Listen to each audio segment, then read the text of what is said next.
If you've been watching the international news over the past few days, what's come out of America will make you wince.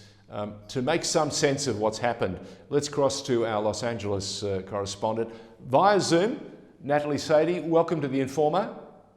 Thank you, George. How are you? As I said, as I touched on just a moment ago, it's been a crazy week, and some of the events have been even crazier than any script writer could manage. Look, I tell you, as soon as you think 2020 can't give us anything else, and I shouldn't even say that out loud, 2020 delivers and just gives us another thing that will blow your mind. So what we're talking about today is Jacob Blake. He is a black man that was shot in the back on Sunday by police. So mass protests have erupted across Wisconsin. The gentleman that was shot is 29 years old. And basically 2 videos have come out showing the shooting. And the first one shows Blake walking around to the driver's side of his car, trying to get into the driver's seat. Police are following him with guns drawn. An officer grabs him by the back of his shirt and fires 7 bullets into his back.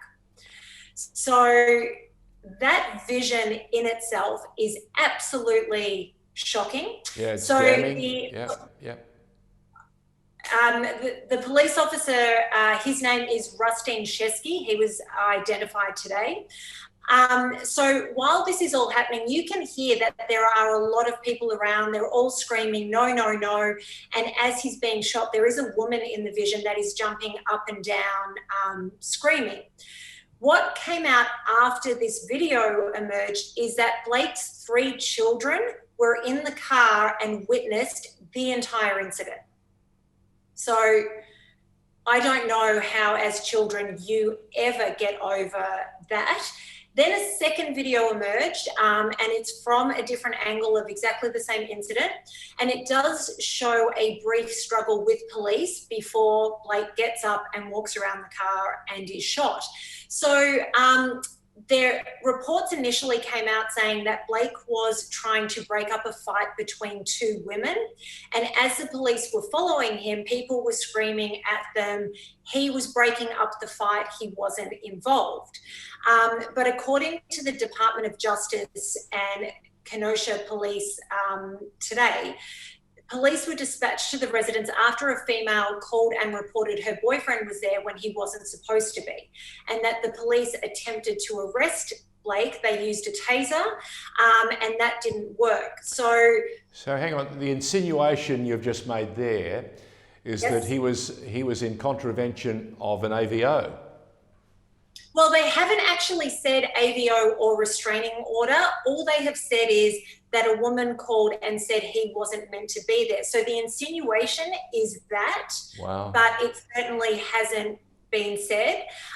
There are reports today that Jacob has admitted that he had a knife in his possession. According to the Department of Justice and the DCI, which is the Division of Criminal Investigation, agents recovered a knife from the driver's side floorboards, and there were no other weapons recovered. Blake's family has come out and said that he is now paralysed and it would take a miracle for him to be able to walk again. Wow. Now, another interesting fact to this is Kenosha police do not have body cameras, so therefore we are never going to see their view of what happened. We only have these 2 visions unless something else crops up, comes forward. Yeah. Rustin has been placed on administrative leave while the matter is investigated.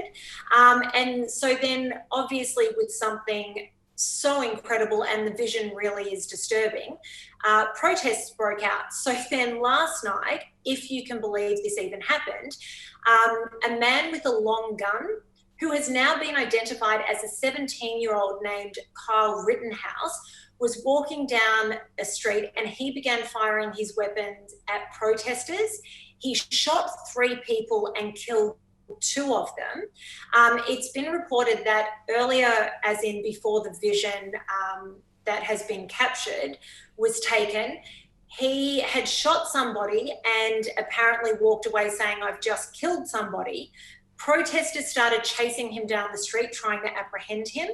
He fell over, and protesters started to kind of surround him. So he just started shooting and killed a couple of people.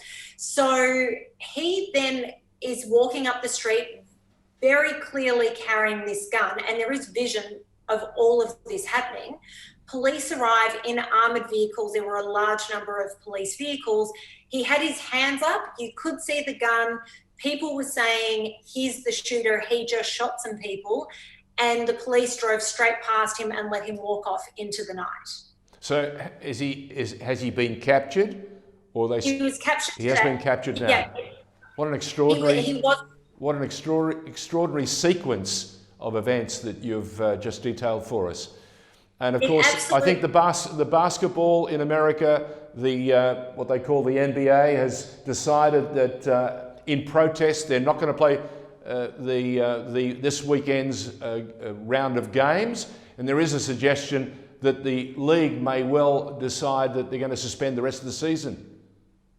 I haven't read any reports yet about the league suspending the season, but the Milwaukee Bucks refused to take the court for the Game 5 of the playoff series with the Orlando Magic. Yeah. And other NBA teams have followed suit. There is a sports show, and host Kenny Smith walked off the set of Inside the NBA in a show of solidarity with the NBA players who were boycotting today's games. And the San Francisco Giants are raising concerns about whether they'll play as well. The Giants and the Dodgers were seen leaving the field today with all of their gear in hand after an on-field meeting with coaches and players. And Giants manager Gabe Kapler said some things are just bigger than sport. Wow. So it's certainly all happening. I mean, how did we get to this? Yeah. And well, we haven't even touched on the next part of this storytelling, and that is we're fast approaching a presidential election. We are. All of this is playing into it, and currently last week we had the DNC, and this week we have the RNC happening. So I think as we're filming this, Mike Pence is about to address the nation and the conference. And I think Donald Trump has sent troops to try and quell some of the violence in Wisconsin, hasn't he? I believe so. I believe the National Guard are there. I have a feeling that this is just going to keep getting bigger and bigger. I mean, this is such a huge issue. This just isn't an issue that's going to go away. There's something else I want to run past you. Did you see Melania Trump speak overnight? Melania Trump. What? Sorry? Did you see Melania Trump? I only saw parts of it. Something that you and I have discussed off camera, George, is that there is such a hatred for Donald Trump, and they call it Trump derangement syndrome. And most of the footage that we get comes with a narrative of basically anybody associated with him being ridiculous and over the top, and there's always criticism. So I kind of catch snippets, but I haven't watched the speech in its entirety. So TDS is a real life thing, huh? Trump. It really. Trump. Yep, what is it? Trump. Really is. Trump. What? Trump derangement syndrome. All right. Yeah. Natalie, what you've given us today is mind blowing. Let's hope that we can see some response in a positive fashion, and the two situations are resolved as quickly as possible, because you just can't go around shooting people, even in America, and get away with it. Well, no, absolutely. So there is talk that there is a video of police driving through the streets, thanking vigilantes who are armed with guns for what they're doing and throwing bottles of water to them. So the authorities have come out and said, we don't support it. This is not, it just creates more problem. But I mean, there's vision of this happening. So whether these people feel that they're entitled to walk around and take justice into their own hands or not. But Yeah. I mean, it's crazy. It's crazy that this is happening. Amazing stuff. Just before we go, I think we've got a 4-part special coming up next week. Is that right? It's something that you filmed with the Emmy Award-winning producer and host of The High Wire. His name is Del Bigtree. Can you give us an idea of what we're going to see? Sure. So Del Bigtree used to be a producer on The Doctors. And around 2015, he went off and created his own documentary and has since gone out on his own. He is an investigative medical journalist.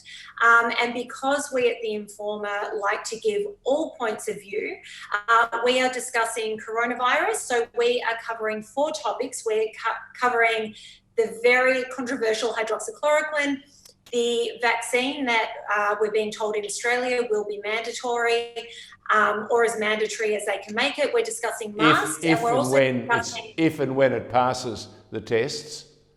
Correct. Yep. And the final topic that we will be discussing is the mass censorship that is happening across all social media platforms in a way that we've never seen before. All right.